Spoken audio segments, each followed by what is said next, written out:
In my defense, I was left unsupervised, there was a distinct lack of garlic bread, and there was a fabric sale. What do you think happened? This is me 2D flat. This is the front, this is the back. This fits me extremely well.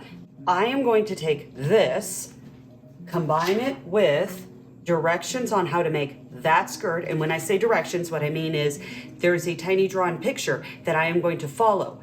I'm going to ignore all of the shaping for the actual base of the skirt because I've already done this. I am not reinventing the wheel every single time I draw out a skirt.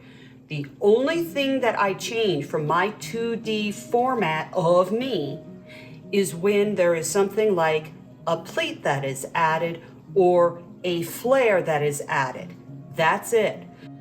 We're going to go back in time to 1938 in Mrs. Depew's vintage Haslam System of Dresscutting Book of Draftings number 15. The link will be in a pinned comment. Turn to page 4. Look at the skirt. It is going to have 3 pleats, 2 in the back, 1 in the front.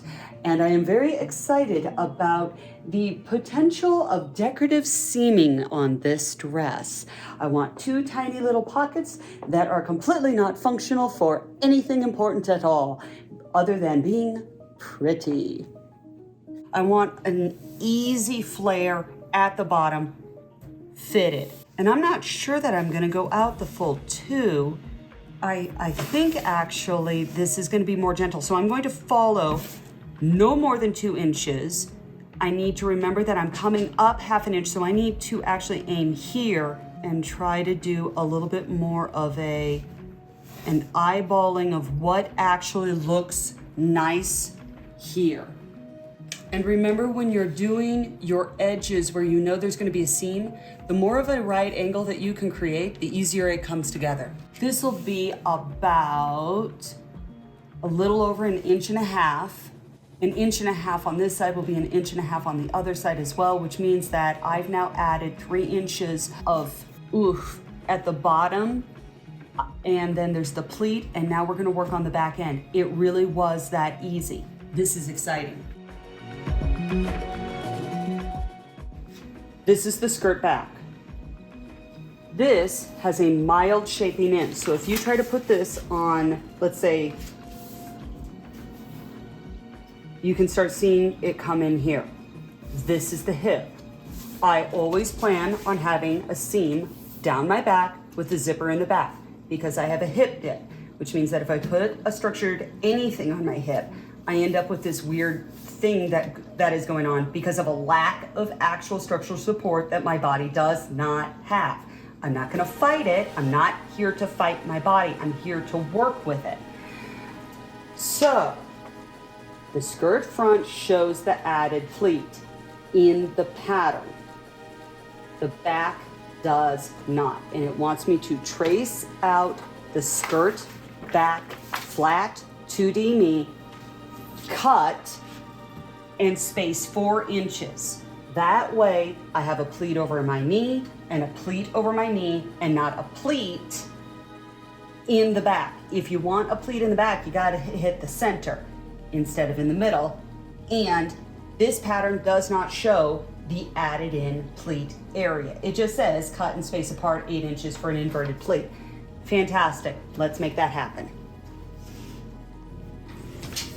On the pattern, it says to use 3.5 inches in from the center, but 1 inch off from the dark. None of that makes sense for me because I literally don't have that. So what I'm going to focus on is the 1 inch off of the dart, and that's where we're going to add the pleat.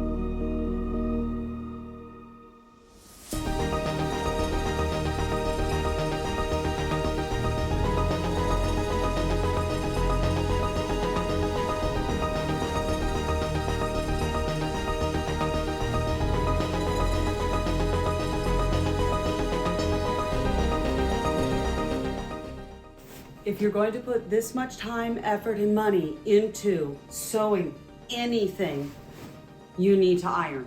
It's not going to cut out correctly if you don't iron.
I have learned 3 things from this sewing project. The first being, from here on out, I will be finding out how hard it is to stitch rip a material before I decide to start the sewing project. I do not want a difficult to stitch rip item if I am planning on doing something deeply new or lots of top stitching that could have the potential of needing to be corrected and stitch ripped. No thank you.